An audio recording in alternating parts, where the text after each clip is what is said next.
I am a sacred story. I am a girl born in California, in the United States of America. And if today I choose to speak, it is not to tell a simple story. It is to lay down a life. A wounded life.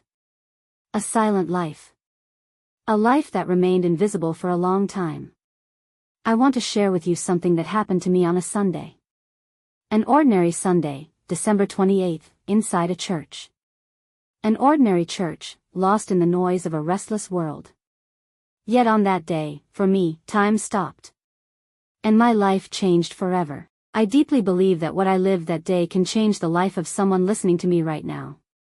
Maybe, your life. I was born on Sunday, August 11, 1996, in a small village in California. A village that no one notices on a map. A simple village.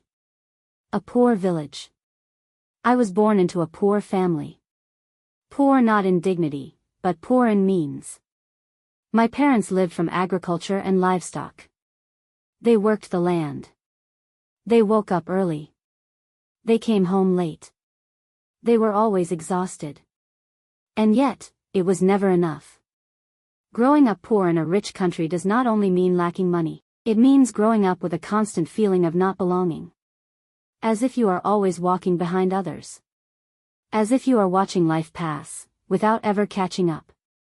At school, I watched other children. Their clothes. Their backpacks. Their confident smiles. Their dreams already taking shape. And me, I felt like I was accompanying other people's lives, but never really living my own. Little by little, something broke inside me. Not suddenly. No, slowly. Silently. I began losing confidence in life.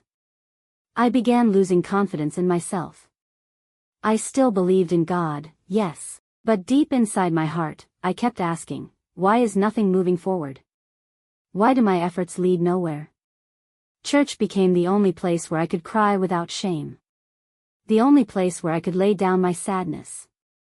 I would sit on the benches, empty-eyed, heavy-hearted. I prayed, but sometimes my prayers were no longer words. They were sighs. I studied what I did not want to study. Not by choice. By constraint. Because of lack of money. Because of lack of guidance. Because no one ever told me, you have the right to dream. And in the end, those studies led me nowhere. They did not answer my deepest aspirations.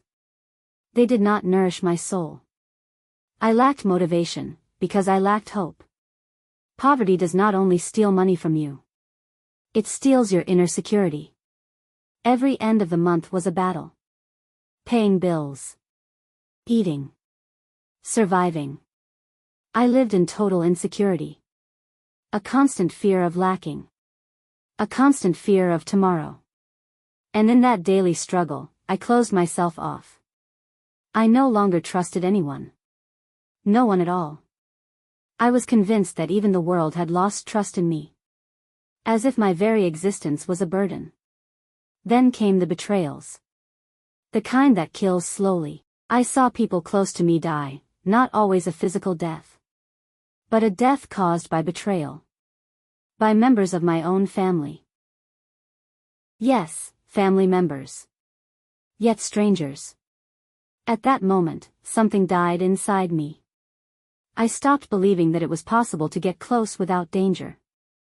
I stopped believing in human goodness. I felt myself dying little by little.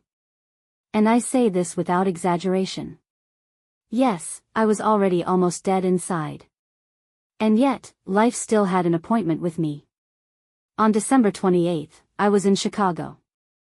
I had gone to take refuge with a sister friend, just to get through the holidays. Just to breathe for a moment. That morning, I entered a church. Tired. Sad. Empty. It was raining heavily. A heavy rain, a relentless rain. As if the sky itself was crying with me. After the service, no one could leave. The rain blocked everything. The choir kept singing to help us wait. That is when the unexpected happened. A man approached me. He spoke to me. Simply. Respectfully. Gently. He did not know me. And yet he spoke to me with a disarming confidence. Inside my heart, I wondered, is this really possible?